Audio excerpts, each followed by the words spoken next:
చేయడము అండ్ చదువుకోవడము ఈ విధంగా చేయకుంటే జబర్దస్త్ పనిష్మెంట్ అంటే పడి చాలా గట్టి ఇదివరకటి రోజుల్లో కొడుతూ ఉండేది కదా, బెత్తంతో కొడతారు కదా, ఆ విధంగా సరికి పనిష్మెంట్ అనేది ఇవ్వడం జరుగుతూ ఉండేదంట. మార్క్స్ వస్తూ ఉండేదంట, అంటే నిషాన్ అంటారు కదా. సో అట్లా మనకి కొట్టినప్పుడు ఎట్లయితే దెబ్బలది గుర్తు కనిపిస్తుందో అలా కనిపిస్తూ ఉండేదంట. అంత డేంజర్ డిసిప్లిన్లో సార్ పెరగడం జరిగిందని చెప్తున్నారు. उस टाइम पे मुझे लग रहा था, मैं कभी कभी ऊपर देख के भगवान से कंप्लेन करता था कि ये भगवान ये मेरे साथ ऐसा क्यों हो रहा है, इतना डेंजर डिसिप्लिन मुझे इतने छोटी उम्र में कैसे रखा.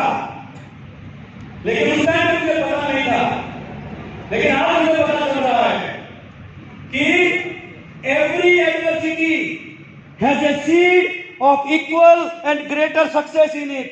मुझे आज पता चल रहा है कि उस टाइम पे जो डिसिप्लिन मुझे लाइफ में मिला था, वो डिसिप्लिन मुझे इस बिजनेस के लिए काम में आया और मुझे पता चला.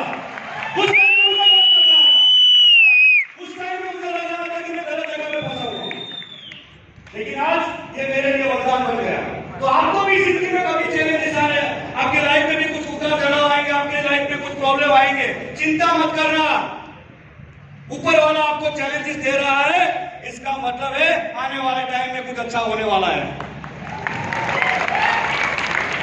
సార్కి అనిపిస్తూ ఉండేదంట, భగవంతుడా ఎందుకు నాతోటే ఇలా జరుగుతుంది, ఒక కుటుంబాన్ని వదిలిపెట్టి నేను వచ్చేసినాను, ఇంత కఠినమైనటువంటి పనిష్మెంట్ అనేది కూడా ఉంటుంది, ఇంత డిసిప్లిన్లో నన్ను పెడుతూ ఉన్నావు అని అప్పుడు బాగా అనిపిస్తూ ఉండేదంట. కానీ సార్ ఇప్పుడు ఈ పొజిషన్కి వచ్చిన తర్వాత సార్కి రియలైజ్ అవుతూ ఉందంట, ఆ రోజు నేను ఏదైతే ఇన్ని కష్టాలు పడ్డానో, ఇంత డిసిప్లిన్ తోటి ఉన్నానో కాబట్టి నా లైఫ్ అనేది ఈరోజు ఇలా మారిందని ప్రతిరోజు ఆ రోజులని ఇప్పుడు గుర్తు చేసుకుంటూ ఉంటున్నారంట. మనకి కూడా జీవితంలో ఏదైనా కష్టాలు కానీ నష్టాలు కానీ కొన్నిసార్లు హైలో వెళ్ళిపోతూ ఉంటాం, కొన్నిసార్లు లోలో వచ్చేస్తూ ఉంటుంది లైఫ్. అలా మనకి కూడా జరుగుతుంది అంటే భగవంతుడు మనల్ని కూడా పరీక్షిస్తున్నాడని